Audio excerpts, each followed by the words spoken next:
विधि आज बहुत खुश थी क्योंकि वह अपने नए जीवन की शुरुआत करने वाली थी। उसके माता पिता इस दुनिया में नहीं थे। वह अपने मामा मामी के साथ रहती थी। मामी को उससे बहुत लगाव था, लेकिन मामा कुछ लालची किस्म के थे। वह विधि की सारी संपत्ति हड़पना चाहता था, इसलिए उसने उसे ज्यादा पढ़ाया लिखाया भी नहीं। उस पर वह बिल्कुल भी खर्च नहीं करते थे। लेकिन हाँ, मामे का प्यार उसके जीवन जीने का एकमात्र सहारा था। लेकिन जब वह 16 साल की हुई तब उसकी मामी भी संसार से चली गई। अब तो विधि घर की नौकरानी बन चुकी थी। मामा जी उससे घर का सारा काम करवाते थे, उसे डांटते फटकारते थे। मामा जी के बच्चे भी उसका मजाक उड़ाते। जब वह 18 साल की हुई तो मामा जी ने आनन फानन में उसका रिश्ता तय कर दिया। विधि तो घबरा ही गई थी, पता नहीं कैसे लोग होंगे वह। लेकिन जब श्लोक से उसकी पहली मुलाकात हुई तो श्लोक ने उससे बहुत प्यार से बातें की। सबसे बड़ी बात कि श्लोक का परिवार दहेज में 1 रुपया भी नहीं लेना चाहता था। विधि भी श्लोक से बातें करने के बाद निश्चित हो गई कि वह अच्छे घर में ही जा रही है। उसकी सास भी फोन पर उससे बहुत मीठी मीठी बातें करती थी और उसके जेठ जी उसे बेटी कहकर पुकारते थे। श्लोक ने बताया कि उसके बड़े भैया अविवाहित हैं और वह कभी शादी नहीं करना चाहते। खैर, विधि को इस बात से क्या लेना देना था। वह तो इसी में खुश थी कि उसका जीवन बदलने वाला है। शादी के बाद विधि विदा होकर ससुराल चली आई। उसकी सास ने बहुत अच्छे से उसका स्वागत किया। जल्दी ही 2-4 रस्मों के बाद उसे कमरे में पहुंचा दिया गया। उसकी सास उसके लिए खाना लेकर आई थी। खाना खिलाते हुए वह कहने लगी, लो बेटा, आराम से खाओ और इसे अपना ही घर समझो। वैसे भी तो हमें बस एक अच्छी बहू चाहिए, इसलिए तो हमने तुम्हारे मामा से कोई दहेज नहीं लिया। विधि का मन भर आया।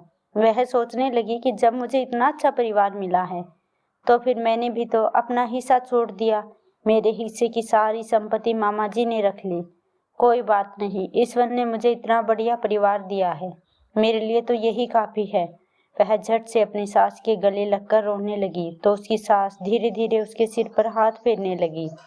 थोड़ी देर के बाद सास कहने लगी, चलो बहू, मैं तुम्हें बादाम वाला दूध देती हूँ, तुम वह दूध लेकर कमरे में जाना। इतना कहकर वह चली गई। विधि जब दूध का गिलास लेकर आई तो वह दंग रह गई। कमरे में कोई और खड़ा था। उसकी पीठ उसकी ओर थी तो वह पहचान नहीं पाई कि वह कौन है। वह झट से उल्टे पैर वापस रसोई की ओर दौड़ने लगी तो उसकी सासू से टकरा गई और कहने लगी, क्या हुआ बहू? तो विधि कहने लगी, मम्मी जी, कमरे में तो कोई और खड़ा है। उसकी सास हंसते हुए बोली, अरे बहू, तुम्हें घबराने की जरूरत नहीं है।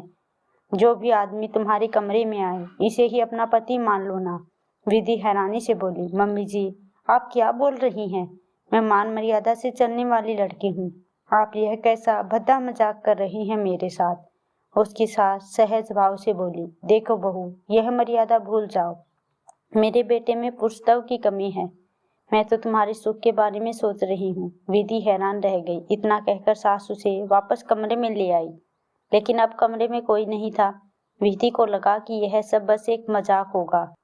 अभी कुछ ही पल बीते थे, लेकिन थोड़ी देर के बाद सास के कमरे से बाहर जाते ही जो इंसान कमरे में आया उसे देखकर विधि के होश उड़ गए, क्योंकि वह इंसान कोई और नहीं बल्कि उसके जेठ जी थे। अब तो विधि और भी हैरान रह गई। उसे लग रहा था कि जैसे वह गहरे काले कुएं में गिर चुकी है। लेकिन जो भी हो, वह ऐसे घटिया कार्य में उन लोगों का साथ तो बिल्कुल भी नहीं देने वाली थी। वह एक मर्यादित रिश्ता निभाने के लिए इस घर में बहू बनकर आई थी, लेकिन अब इस कार्य में इन लोगों का साथ नहीं देना चाहती थी। जैसे ही उसके जेठ जी उसके पास आए, उन्होंने उसकी हथेली को पकड़ना चाहा तो वह उठकर खड़ी हो गई। उसके जेठ जी शराब के नशे में झूम रहे थे। विधि ने कोई विरोध नहीं किया। वह धीरे से बोली, मुझे वॉशरूम जाना है, मैं थोड़ी देर में आती हूँ। इतना कहकर वह फटाफट से वॉशरूम में चली गई। वहां पर सोचने लगी कि अब क्या करूं जो इस घर से बचकर निकल सकूं। ऊपर से उसे डर लग रहा था कि वह ज्यादा देर होने पर उसे बाहर आने के लिए कहेगा। और थोड़ी ही देर के बाद जेठ जी ने दरवाजा खटखटाना शुरू कर दिया। विधि का दिल जोर से धड़क रहा था। उसे समझ नहीं आ रहा था कि वह क्या करे। ऐसे लग रहा था कि जैसे उसका जेठ दरवाजा तोड़ देगा। थोड़ी देर के बाद जब कमरे में बिल्कुल शांति सी आ गई तो विधि ने धीरे से दरवाजा खोला। उसने देखा कि जेठ नशे से बेसुध होकर बिस्तर पर सो रहा था। विधि ने राहत की सांस ली क्योंकि आज की रात वह बच चुकी थी। डरते डरते वह भी सोफे पर बैठ गई और बैठे बैठे ही उसने पूरी रात गुजार दी। उसे बीच में झपकी आ रही थी, लेकिन वह डर के कारण सो नहीं रही थी। जरा सी नींद आते ही वह चौंक कर उठ जाती। सुबह हुई तो दरवाजे पर दस्तक होने लगी। उसने दरवाजा खोला तो सामने उसकी सास खड़ी थी। वह कहने लगी, बहू, थकान उतरी नहीं क्या तुम्हारी? जल्दी से नहा धोकर तैयार हो जाओ, आज पड़ोस की औरतें तुम्हें देखने के लिए आने वाली हैं। विधि तो जैसे इसी मौके की तलाश में थी। वह जल्दी से नहाने धोने के लिए बाथरूम में घुस गई। जल्दी से तैयार होकर कमरे से बाहर आई। हाल में बहुत सारी महिलाएं भरी हुई थी। मुख्य द्वार भी खुला हुआ था। उसने किसी और की ओर नहीं देखा और झट से घर की बाहर की ओर दौड़ लगा दी। यह दृश्य देखकर सभी महिलाएं स्तब्ध रह गई। उसकी सास भी पीछे से चिल्लाते हुए बोली, अरे बहू रानी, कहाँ भाग रही हो? तुम्हारा दिमाग खराब हो गया है क्या? आज पड़ोस की औरतें कानाफूंसी करने लगी हैं और सब लोग विधि की सास से सवाल करने लगे थे। श्लोक की माँ अपना सर पकड़कर बैठ गई। उन्होंने तुरंत ही विधि के मामा को फोन लगा दिया। वह भी भागते हुए घर पहुंचे और कहने लगे कि विधि तो हमारे घर पर नहीं आई। तब विधि की सास कहने लगी कि पता नहीं यह नालायक लड़की कहाँ चली गई है। थोड़ी देर के बाद विधि पुलिस की जीप के साथ वहां पर पहुंची। पुलिस ने जब कड़ाई से पूछताछ की तब कोई और ही कहानी निकलकर सामने आई। पूछताछ में यह पता चला कि विधि की सास जिसे अपना बड़ा बेटा बता रही थी, असल में वह बेटा नहीं, एक दलाल था और वह भी उन लोगों के इस घटिया कार्य में शामिल था।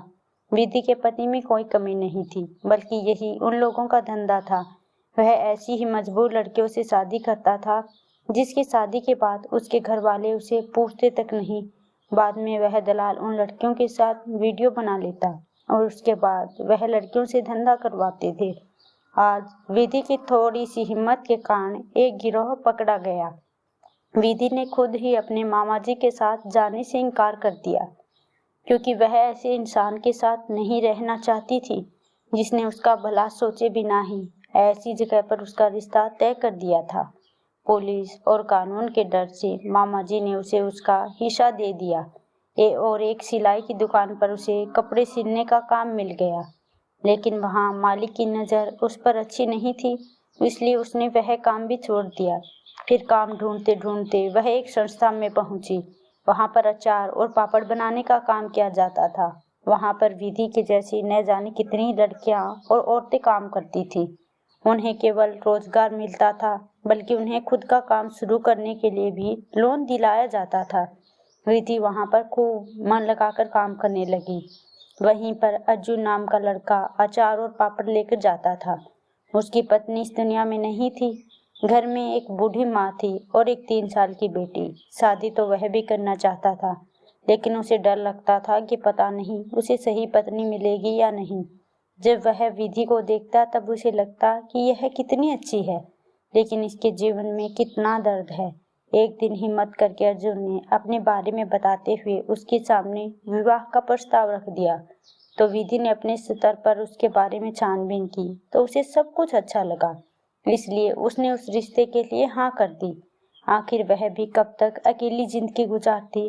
अब जल्दी ही एक छोटे से मंदिर में उन दोनों की शादी हो चुकी थी।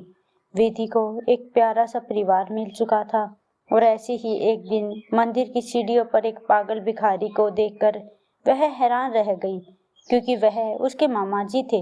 मंदिर के पुजारी से पूछताछ करने पर पता चला कि उनके बच्चों ने उन्हें धक्का मारकर घर से निकाल दिया, तो वह पागल हो गए। जब विधि दर्शन करके वापस आई तो पता नहीं वह कहाँ चले गए। विधि उनकी दशा देखकर बहुत दुखी हुई थी, लेकिन शायद उनके मामा जी को उनके बुरे कर्मों का फल मिल चुका था। दोस्तों, ऐसा बहुत बार होता है कि जिंदगी बहुत गहरे दलदल में फंस चुकी होती है और उस दलदल से बाहर निकलने का कोई रास्ता नहीं होता।